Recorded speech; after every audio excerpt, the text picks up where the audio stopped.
আজ আমি কলকাতায় ফিরে এসেছি। এই একটি বাক্য উচ্চারণ করতে আমার প্রায় ১৯ বছর লেগেছে। নির্বাসিত মানুষের ক্যালেন্ডারে বছর শুধু সময় নয়, প্রতিটি বছর একটি বন্ধ দরজা, প্রতিটি মাস অপেক্ষা, প্রতিটি দিন নিজের ঠিকানা হারানোর দুঃখ। আজ সেই দীর্ঘ অপেক্ষার পর কলকাতার মাটিতে দাঁড়িয়ে মনে হচ্ছে আমি শুধু একটি শহরে ফিরে আসিনি, আমার হারিয়ে যাওয়া জীবনের একটি অধ্যায়ের কাছে ফিরে এসেছি। আজ আপনারা আমাকে যে ভালোবাসা ও সম্মান দিয়েছেন তার জন্য আমি গভীরভাবে কৃতজ্ঞ। আমার নিরাপত্তার দায়িত্ব নেওয়ার জন্য মাননীয় মুখ্যমন্ত্রী ও পশ্চিমবঙ্গ সরকারের প্রতি আমি আন্তরিকভাবে আবারও কৃতজ্ঞ। কৃতজ্ঞতা আনুগত্যের চুক্তি নয়, কৃতজ্ঞতার বিনিময়ে আমি আমার স্বাধীন চিন্তাকে বন্ধক দিই না, আবার মতভিন্নতাও আমাকে অকৃতজ্ঞ করে না। কোনো ভালো কাজের স্বীকৃতি দিতে দলীয় আনুগত্যের প্রয়োজন নেই, দ্বিমত প্রকাশ করতেও বিদ্বেষের প্রয়োজন নেই। আমি কোনো রাজনৈতিক দলের হয়ে এখানে কথা বলতে আসিনি, কোনো দলকে পরাজিত করতেও আসিনি। আমি এসেছি নারীর সমান অধিকার, মানবাধিকার, ধর্মনিরপেক্ষতা, যুক্তিবাদ, মুক্ত চিন্তা এবং বাক স্বাধীনতার পক্ষে কথা বলতে।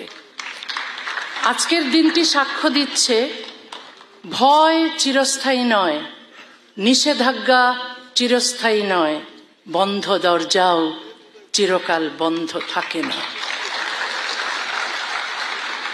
আজ ১লা অগাস্ট। অগাস্ট আমার জন্মের মাস, অগাস্ট আমার নির্বাসনের মাস, আজ থেকে অগাস্ট আমার প্রত্যাবর্তনের মাসও। ১৯৯৪ সালের ৮ই অগাস্ট আমাকে বাংলাদেশ ছাড়তে বাধ্য করেছিল তখনকার সরকার। রাতের অন্ধকারে আমার স্বদেশের দরজা আমার জন্য বন্ধ করে দেওয়া হয়েছিল। তারপর একের পর এক সরকার এসেছে, কিন্তু সেই দরজা আর খোলেনি। আর মাত্র ৭ দিন পর আমার নির্বাসনের ৩২ বছর পূর্ণ হবে। স্বদেশের বাইরে কাটানো সময় এরই মধ্যে স্বদেশে কাটানো সময়কে অতিক্রম করেছে। রাষ্ট্র আমাকে দেশ থেকে সরিয়ে দিয়েছে, কিন্তু আমার ভেতর থেকে দেশকে সরাতে পারেনি। বাংলা ভাষাই আমার বহনযোগ্য স্বদেশ, যে স্বদেশ আমি সঙ্গে করে পৃথিবীর এক প্রান্ত থেকে আরেক প্রান্তে নিয়ে বেরিয়েছি। এক বাংলায় আমার জন্ম, আরেক বাংলায় হারিয়ে যাওয়া ঘর খুঁজে পেয়েছিলাম। শেষ পর্যন্ত একজন বাঙালি লেখকের জন্য ২ বাংলার কোথাও একটি ছোট ঘরও রইল না। ইউরোপ আমাকে নাগরিকত্ব, নিরাপত্তা এবং আশ্রয় দিয়েছে, আমি তার জন্য কৃতজ্ঞ। কিন্তু নাগরিকত্ব আর আপনত্ব এক জিনিস নয়। নিরাপদ বাড়ি পাওয়া যায়, ঘর তৈরি হয় ভাষা, স্মৃতি, সংস্কৃতি এবং মানুষের ভালোবাসায়। পশ্চিমবঙ্গের সঙ্গে সম্পর্ক আমার আজকের নয়। ৭০-এর দশকে ময়মনসিংহে বসেই কলকাতার সাহিত্য পড়েছি, গান শুনেছি, রেডিওতে নাটক শুনেছি। বাস্তবে দেখার আগেই বই, সুর আর মানুষের কণ্ঠের ভেতর কলকাতাকে আবিষ্কার করেছিলাম। ১৯৭৮ সালে কিশোর বয়সী সেজুতি নামে একটি কবিতা পত্রিকা সম্পাদনা শুরু করি। পশ্চিমবঙ্গ থেকে ডাকযোগে কবিতা আসতো, কাঁটাতারের ওপার থেকে খামের ভেতর উড়ে আসতো শব্দ। আমি সেই কবিতা ছাপাতাম, পশ্চিমবঙ্গের লিটল ম্যাগাজিনেও লিখতাম। রাজনীতি যখন বাংলাকে ভাগ করেছিল, কবিতা তখন ২ বাংলার মধ্যে সেতু তৈরি করেছিল। ৮০-র দশকের শেষ দিকে কলকাতায় আসা শুরু করলাম। ৯০-এর দশক থেকে এখানে আমার বই প্রকাশিত হয়। বাংলাকে কোনোদিন এপার ওপার বলে অনুভব করিনি। কাঁটা তার ভূখণ্ডকে ভাগ করতে পারে, ভাষাকে ভাগ করতে পারে না। নির্বাসনের পথে দেশ খুঁজতে খুঁজতে 1 দশক পর কলকাতায় একটি ঘর পেয়েছিলাম। এখানেই আমি সুখে ও স্বস্তিতে ছিলাম, সৃষ্টিশীল ছিলাম। আমার বই দ্বিখণ্ডিত নিষিদ্ধ হয়েছিল। কলকাতা হাইকোর্ট সেই নিষেধাজ্ঞা খারিজ করে দেন। তবু 2007 সালের 22শে নভেম্বর পশ্চিমবঙ্গ সরকার আমাকে কলকাতা ছাড়তে বাধ্য করেছিল। আমি কোনো অপরাধ করিনি, কোনো আদালত আমাকে নির্বাসনের সাজা দেয়নি। তবু মৌলবাদীদের হুমকির মূল্য দিতে হলো আমাকে। আমার ঘর, শহর, পাঠক এবং স্বাভাবিক জীবন হারিয়ে। আমি তো আমার দেশেও কোনো অপরাধ করিনি। তারপরও আমার দেশ বাংলাদেশ আমাকে শাস্তি দিয়েছিল। 32 বছর আগে আমাকে নির্বাসন দিয়েছিল। 32 কি দোষ আমার ছিল? আমি কি কাউকে হত্যা করেছিলাম? কারো ঘর পুড়িয়েছিলাম? আমি ডাক্তারি করেছি, আর আমার গল্প, কবিতা, প্রবন্ধে কিছু সহজ কথা লিখেছি নারী ও পুরুষের সমান অধিকারের কথা, লিখেছি ধর্ম, বর্ণ, জাত বা লিঙ্গ পরিচয় নির্বিশেষে সবার সমান মানবাধিকারের কথা। বলেছি কোনো বিধান তার উৎস ধর্ম, সমাজ, পরিবার বা রাষ্ট্র যাই হোক, মানুষের স্বাধীনতা, সমতা ও মর্যাদা কেড়ে নিলে সেই বিধান বদলাতে হবে। এই কথাগুলোই অপরাধ বলা হলো, এই কথাগুলোকেই অপরাধ বলা হলো। সারা দেশে আমাকে হত্যার জন্য মিছিল বের হলো, আমার বিরুদ্ধে ফতোয়া জারি হলো, মাথার মূল্য ঘোষণা হলো। রাষ্ট্র আমার নিরাপত্তা নিশ্চিত করার বদলে আমার বিরুদ্ধে গ্রেফতারি পরোয়ানা জারি করলো, শেষ পর্যন্ত আমাকে দেশ থেকে বের করে দিল। আমার নির্বাসন নিছক একটি ব্যক্তিগত দুর্ঘটনা নয়, এটি রাষ্ট্রের একটি নৈতিক ব্যর্থতার ইতিহাস। রাষ্ট্র যখন নাগরিকের অধিকার রক্ষার বদলে ধর্মীয় হুমকির কাছে নতি স্বীকার করে, তখন শুধু একজন লেখক নির্বাসিত হন না, আইনের শাসনও নির্বাসিত হয়, ন্যায় বিচারও নির্বাসিত হয়, রাষ্ট্রের নৈতিক সাহসও নির্বাসিত হয়। আমাকে সরিয়ে দিয়ে রাষ্ট্র শান্তি প্রতিষ্ঠা করেনি। একজন নিরস্ত্র লেখকের অধিকার বিসর্জন দিয়ে সাময়িক নীরবতা কিনেছিল। একজন লেখককে সরিয়ে দিলে হয়তো একদিনের জন্য রাস্তা শান্ত হয়, কিন্তু রাষ্ট্র দুর্বল হয়, হুমকিদাতা শক্তিশালী হয়। সে শিখে যায় আরো জোরে হুমকি দিলেই রাষ্ট্র নত হবে। ভয়ের কাছে আপোষ শান্তি আনে না, পরবর্তী হুমকির ভিত্তি তৈরি করে। একটি সভ্য সমাজে একটি যুক্তির উত্তর আরেকটি যুক্তি, একটি বইয়ের উত্তর আরেকটি বই। কোনো মত অপছন্দ হলে প্রতিবাদ করুন, খণ্ডন করুন, পাল্টা লিখুন, কিন্তু লেখককে হত্যা করতে যাবেন না, কারাগারে নিক্ষেপ করবেন না, তার দেশ, ভাষা, পাঠক ও ঘর থেকে তাকে নির্বাসিত করবেন না। যে স্বাধীনতা শুধু নিজের পছন্দের কথার জন্য, তার নাম বাক স্বাধীনতা নয়। একটি সমাজের সভ্যতা বোঝা যায় তার অপ্রিয় ও অজনপ্রিয় মত কতটা নিরাপদ তা দিয়ে। মতভিন্নতা সভ্যতার স্বাভাবিক বৈশিষ্ট্য। মতের উত্তরে হত্যার হুমকি সভ্যতার পরাজয়। আমি কোনো মানুষের বিরুদ্ধে লড়াই করি না, আমি লড়াই করি অশুভ মতাদর্শের বিরুদ্ধে। সেই সব মতাদর্শের বিরুদ্ধে যেগুলো নারীকে পুরুষের অধীন করে, শিশুকে যুক্তির বদলে অন্ধ আনুগত্য শেখায়, ধর্মত্যাগ বা ঈশ্বরে অবিশ্বাসকে অপরাধ বলে এবং ভিন্ন ধর্ম ও ভিন্ন মতের মানুষকে ঘৃণা করতে বা হত্যা করতে শেখায়। আমি সব ধর্মীয় মৌলবাদের বিরোধী, ইসলামী মৌলবাদের বিরুদ্ধে আমি বেশি সরব, কারণ শৈশব থেকেই একে খুব কাছ থেকে দেখেছি। ইসলামী আইনে নারীর বিরুদ্ধে বৈষম্য দেখেছি, অমুসলিম, নাস্তিক ও মুক্ত চিন্তকদের ওপর নিপীড়ন দেখেছি, মানুষের ব্যক্তিগত জীবন, চিন্তা ও স্বাধীনতা নিয়ন্ত্রণ করতে দেখেছি, সারা বিশ্ব জুড়ে জিহাদি উগ্রপন্থীদের সন্ত্রাস ও হত্যাকাণ্ড দেখেছি। তাই এর নাম স্পষ্ট করে বলি। আমি সব ধর্মের মৌলবাদকে এক কাতারে রাখি না। অন্যান্য ধর্মের মৌলবাদের কথা বলে ইসলামী মৌলবাদকে আড়াল করি না। যে অন্যায় যেখানে ঘটবে, যে মতাদর্শ তার জন্য দায়ী, তাকে তার নাম ধরেই সমালোচনা করি। সত্যকে ভারসাম্যের নামে অস্পষ্ট করা নিরপেক্ষতা নয়, বরং তা সত্যের সঙ্গে আপোষ। ইসলামের সমালোচনা মুসলমানের প্রতি বিদ্বেষ নয়। মানুষের অধিকার আছে, মতাদর্শের কোনো অধিকার নেই। মানুষকে রক্ষা করতে হবে, মতাদর্শকে প্রশ্ন করতে হবে। মুসলমানের শুভাকাঙ্ক্ষী হওয়া মানে তাদের ধর্মীয় শাসনের বন্দিত্বে রেখে দেওয়া নয়। আমি চাই মুসলিম সমাজে মুক্ত চিন্তার চর্চা বাড়ুক, যুক্তিবাদী ও ধর্মনিরপেক্ষ মানুষের সংখ্যা বাড়ুক, নারীরা পূর্ণ সমানাধিকার পাক, কারো মানবাধিকার লঙ্ঘিত না হোক। কোনো মতাদর্শই সমালোচনার ঊর্ধ্বে নয়। ইসলামের সমালোচনা করা বা ইসলাম সম্পর্কে সত্য কথা বলা মুসলমানের প্রতি বিদ্বেষ নয়, বরং মুসলিম সমাজের সংস্কার, বিবর্তন ও মানুষের মুক্তির জন্য এই সমালোচনা অত্যন্ত জরুরি।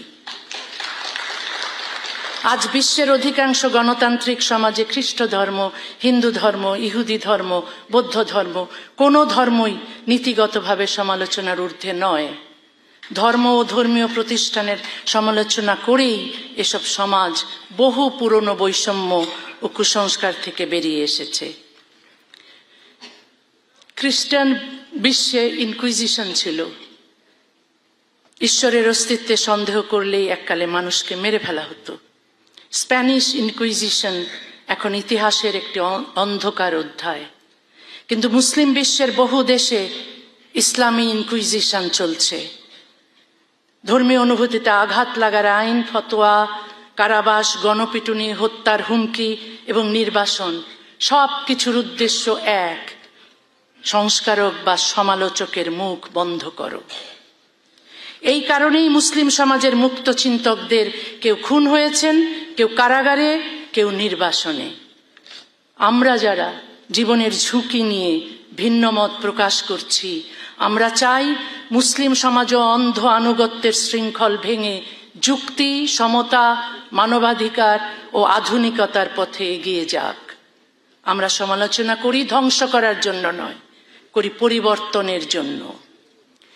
যে বিধান নারীকে পুরুষের যৌনদাসী হিসেবে গণ্য করে, অমুসলিমকে ঘৃণা করে, ইসলামের সংস্কারক বা সমালোচককে হত্যা করে, সেই বিধানকে প্রশ্ন করতেই হবে।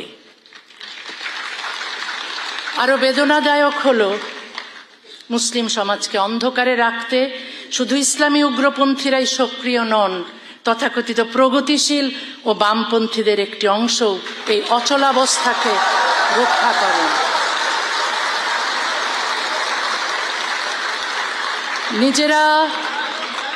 নিজেরা বাক স্বাধীনতা ও নারী পুরুষের সমানাধিকার ভোগ করেও ইসলামের সমালোচক ও সংস্কারকদের তারা মুসলমান বিদ্বেষী আখ্যা দেন। আমি অহরহ তাদের আক্রমণের শিকার হই। তাদের অভিযোগ, আমি কেন হিন্দু, বৌদ্ধ, খ্রিস্টান মৌলবাদীদের বিরুদ্ধে একই রকম ভাবে যুদ্ধ করছি না। তারা কি একই যুক্তিতে রাজা রামমোহন রায়কেও এই বলে বাতিল করেন যে তিনি সতীদাহের বিরুদ্ধে লড়েছেন, কিন্তু পৃথিবীর সব ধর্মের সব কুসংস্কারের বিরুদ্ধে একই সঙ্গে লড়েননি? ঈশ্বরচন্দ্র বিদ্যাসাগরকে কি কেউ দোষ দিয়েছিলেন? তিনি হিন্দু বিধবার অধিকারের জন্য লড়লেন, অন্য সব ধর্মের সংস্কার করতে গেলেন না কেন? সমাজ সংস্কারক তার সবচেয়ে পরিচিত সমাজের অন্যায় থেকেই লড়াই শুরু করেন। আমার ক্ষেত্রে সেই নিয়মের ব্যতিক্রম হবে কেন? ইসলামী জিহাদি জঙ্গিরা সমালোচকের মুখ বন্ধ করতে ব্যবহার করে হুমকি ও হত্যা। মৌলবাদের কাছে নত রাষ্ট্র ব্যবহার করে আইন, কারাগার ও নির্বাসন। আর তথাকথিত প্রগতিশীলরা, তথাকথিত সেকুলার উদার বামপন্থীরা ব্যবহার করেন অপবাদ, উদ্দেশ্যনীয় সন্দেহ এবং সামাজিক বর্জন। পদ্ধতি আলাদা কিন্তু ফল একই। ইসলামের সমালোচনা বন্ধ হয়, মুসলিম নারীর বঞ্চনা অক্ষত থাকে, মুসলিম সমাজের বিবর্তন থেমে থাকে। যারা নিজেদের জন্য আধুনিকতা চান কিন্তু মুসলিম সমাজের জন্য চান মধ্যযুগীয় বিধান, তারা মুসলমানের সবচেয়ে বড় শত্রু। যারা নিজেদের মেয়ের স্বাধীনতাকে অধিকার বলেন কিন্তু মুসলিম মেয়ের পরাধীনতাকে সংস্কৃতি বলেন, তারা মোটেও প্রগতিশীল নন।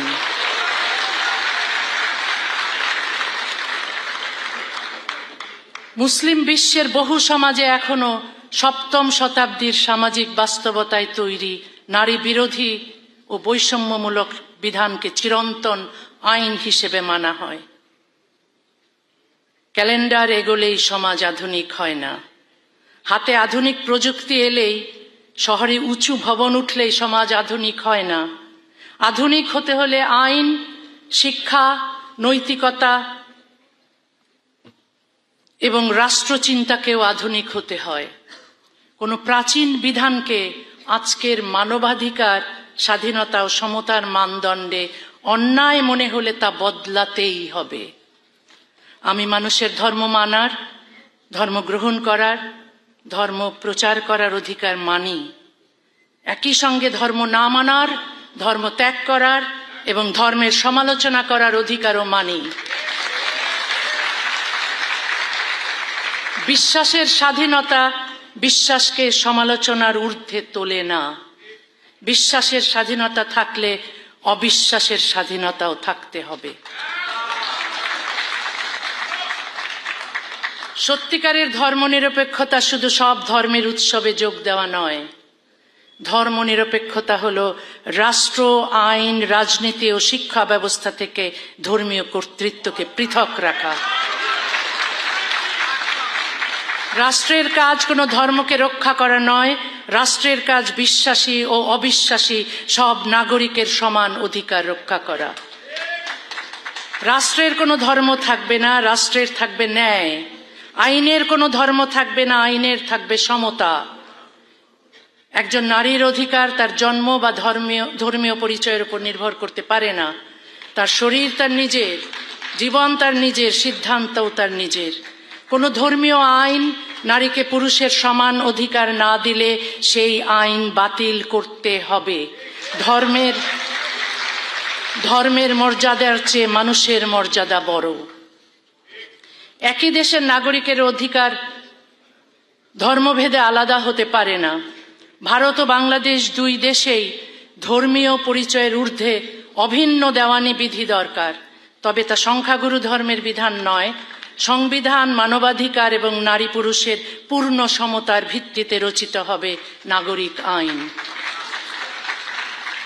40 বছরেরও বেশি সময় ধরে আমি মানবিকতা, ধর্মনিরপেক্ষতা, বিজ্ঞান মনস্কতা, বাক স্বাধীনতা এবং নারী পুরুষের সমান অধিকারের কথা বলে আসছি। বিপদ এসেছে, নির্বাসন এসেছে, একাকিত্ব এসেছে, কিন্তু আমার বিশ্বাস বদলায়নি। বাংলাদেশে আজ মৌলবাদ ও সাম্প্রদায়িকতার বিস্তার ভয়াবহ।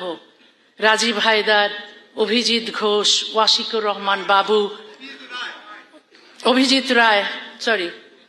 ওয়াশিকুর রহমান বাবু, অনন্ত বিজয় দাস, নিলয় নীল, ফয়সল আরিফিন দীপন সহ অনেক সাহসী মুক্ত চিন্তককে জিহাদি সন্ত্রাসীরা নৃশংসভাবে হত্যা করেছে।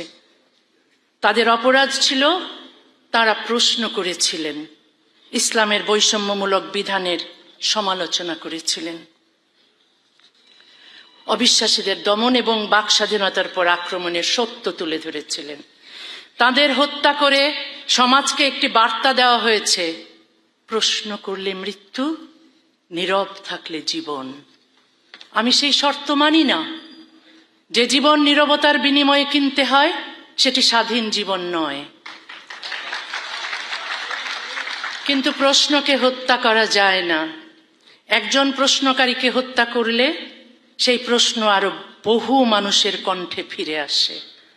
যে সমাজ তার সমালোচককে হত্যা করে, কারাগারে পাঠায় বা নির্বাসিত করে, সে সমাজ সমালোচককে নয়, নিজের ভবিষ্যৎকেই হত্যা করে, বন্দী করে বা নির্বাসিত করে। তারপরও আমি আশা ছাড়ি না।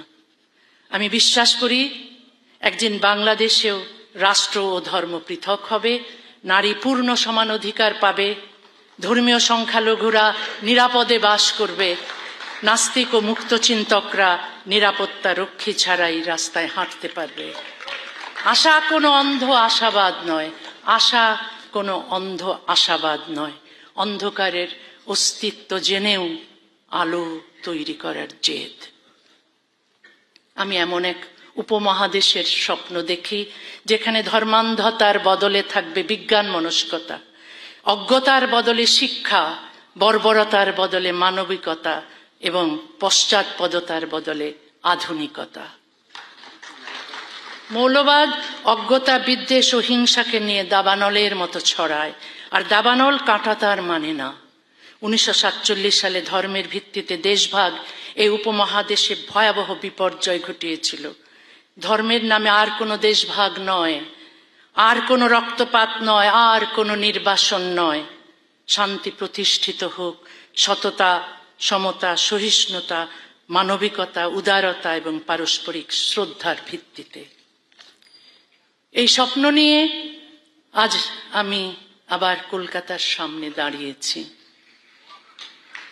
কলকাতা, এত বছর আমি তোমাকে প্রশ্ন করেছি, আমি তোমার কি ক্ষতি করেছিলাম? কেন আমাকে চলে যেতে হয়েছিল? আজ তোমার কাছে কোনো উত্তর চাইতে আসিনি। আজ শুধু বলতে এসেছি, আমি ফিরে এসেছি।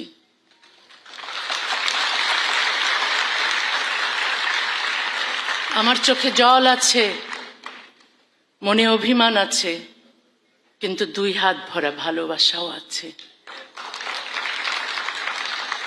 কারণ যে শহর আমাকে কাঁদিয়েছে সেই শহরই আমাকে স্বপ্ন দেখিয়েছে। যে শহর থেকে আমাকে চলে যেতে হয়েছে সেই শহরেই ফিরে আসার স্বপ্ন আমি এত বছর দেখেছি।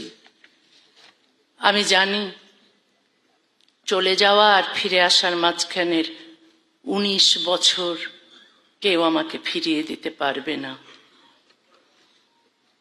কিন্তু আজকের এই দরজা খোলা প্রমাণ করে অন্যায় দীর্ঘস্থায়ী হতে পারে, চিরস্থায়ী নয়।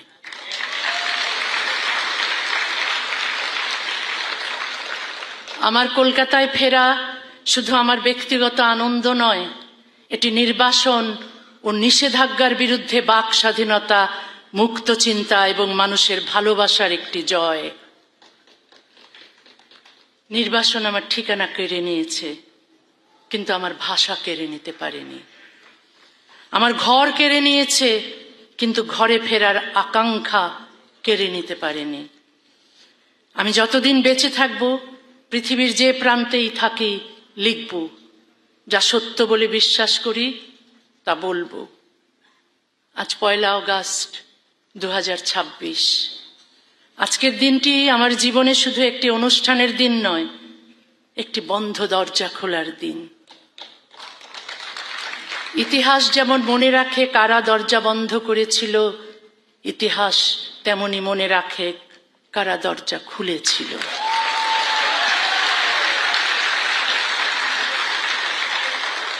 সবাইকে আমার ভালোবাসা, সবাইকে আমার গভীর কৃতজ্ঞতা। ধন্যবাদ পশ্চিমবঙ্গ, ধন্যবাদ কলকাতা। আজ তুমি আমাকে শুধু তোমার শহরে ফিরতে দাওনি, আমাকে আমার হারিয়ে যাওয়া জীবনের কাছে ফিরিয়ে দিয়েছ।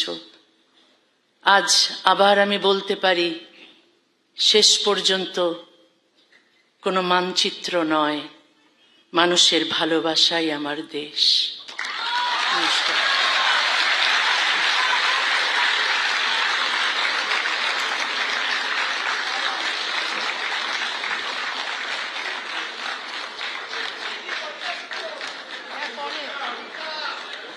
আমাদের ভিডিও ভালো লাগলে লাইক এবং শেয়ার করুন। কমেন্ট সেকশনে গিয়ে জানান আপনাদের মতামত। আরও ভিডিও পেতে আমাদের চ্যানেল সাবস্ক্রাইব করুন এবং প্রতি মুহূর্তে খবরের আপডেট পেতে প্রেস করুন বেল আইকন।